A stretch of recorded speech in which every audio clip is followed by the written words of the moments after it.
In this video, I want to talk to you about a little bit under the radar technique, which is ripping a fluke or a fluke style bait. There's a lot of you who know the Zoom Super Fluke. It's your typical kind of minnow style bait. And we're going to talk about a few other baits that I really like for this technique. But ripping a fluke is really a great way to catch some really big fish. It triggers fish that don't always want to bite.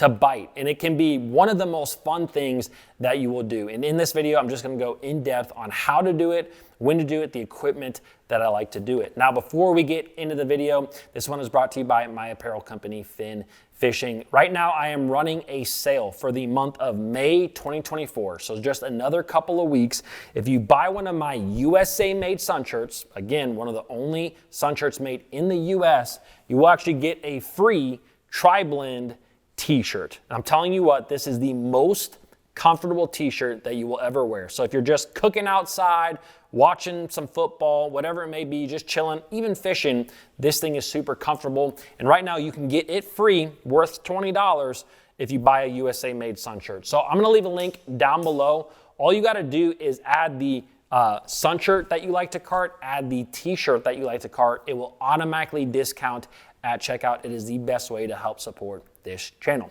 All right, let's talk about ripping a fluke. Now, I am always 100% honest with you guys when it comes to anything. This is something that I learned by listening to Seth Feider. Seth Feider is a professional bass fisherman. He fishes on the Elite Series, and I had known several ways of fishing a fluke, but he kind of, it was a video that I watched where he talked about fishing it this way. I immediately applied it and I immediately started catching fish with it. And it was like one of those eye-opener things. And what I found is that ripping a fluke is not always effective, but when it is, it will catch fish when nobody else will catch them. Now, when it comes to ripping a fluke, it's basically exactly what it sounds like. When I cast this bait out, instead of kind of twitching it like you do a lot of soft jerkbait style baits, what I like to do is point my rod right at the lure, and I'm gonna literally just rip it to the side and then kill that bait. And I'm gonna reel up my slack, rip it to the side and kill that bait. And I repeat that all the way back to the boat. Now, the big thing that I've learned when it comes to ripping a fluke style bait, a soft jerk bait, is that I don't like that bait to come out of the water. So sometimes when I cast that bait out, I kind of give it a second to just get down about a foot or so below the surface before I start my ripping technique or my whatever I'm doing with my rod. I don't like it to blow out of the surface. And I'm telling you what, the best thing about this technique is it's kind of like a floating worm. You guys know how much I love fishing that floating worm.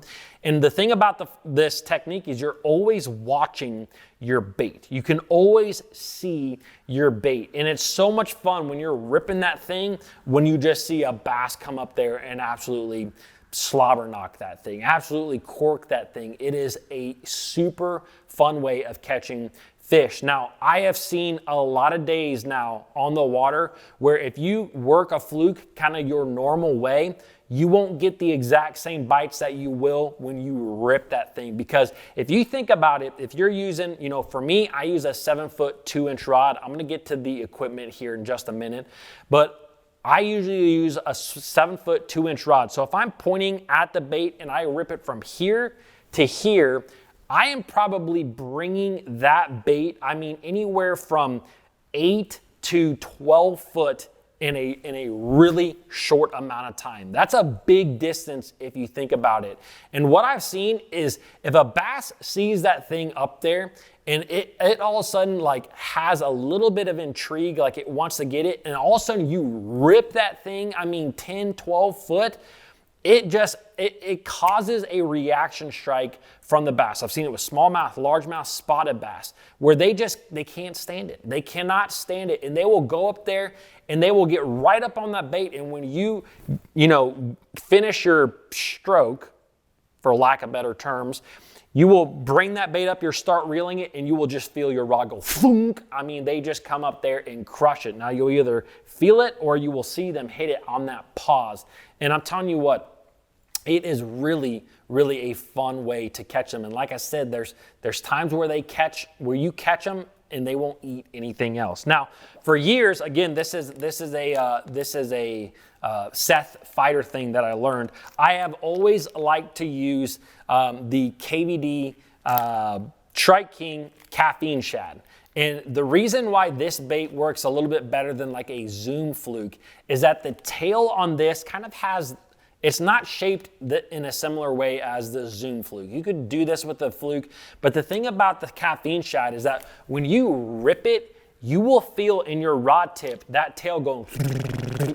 The way that it is shaped, it really kind of just quivers all over the place, and that is unlike a Zoom super fluke. So you will literally go feel it go, and you'll kill it, and you kill it. And that to me, that little bit of extra vibration just helps a fish to hone in on it, to feel it, to figure out that, hey, something is happening right now. Now, another bait that I have started to use also is the X-Zone, the X-Zone soft jerk bait. This one too doesn't have a similar tail as like a Zoom super fluke. I'm not saying a super fluke wouldn't work with this technique. I've just found a couple of baits that I like a little bit more, and one is this little X-Zone bait right here. The reason that I also like both of these, they are heavier than that like 5-inch fluke. So you can cast these things a long ways. Now, again, I like bright colors. I use a chartreuse, or this is a siren color,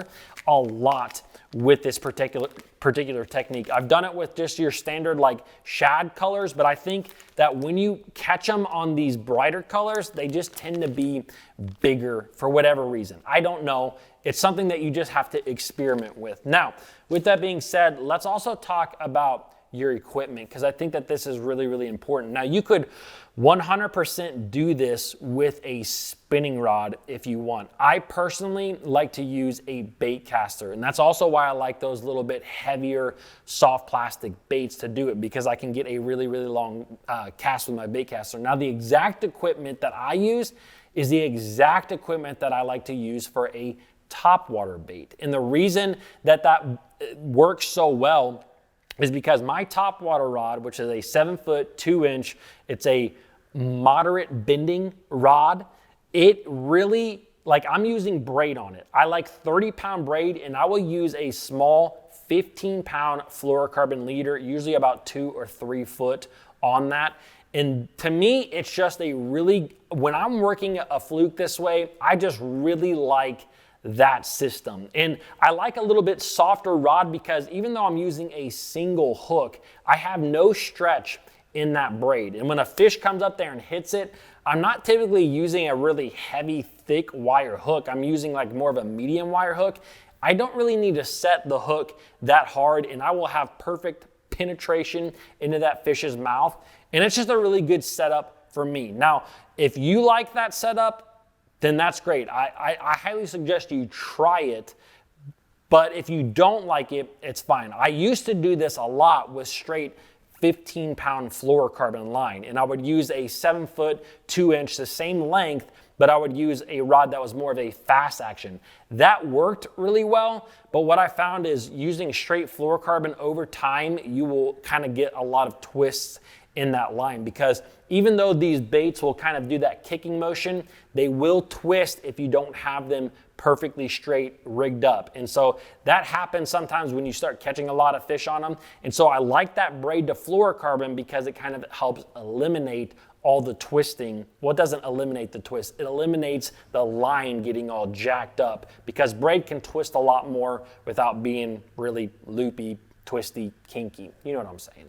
So anyways, guys, that is ripping a fluke. It is such a fun technique, and I hope that you guys try it. Now, if you guys want to watch my most recent video, you can click right here. If you want to help support the channel, you can click right here on the fin fishing link. I will see you guys tomorrow.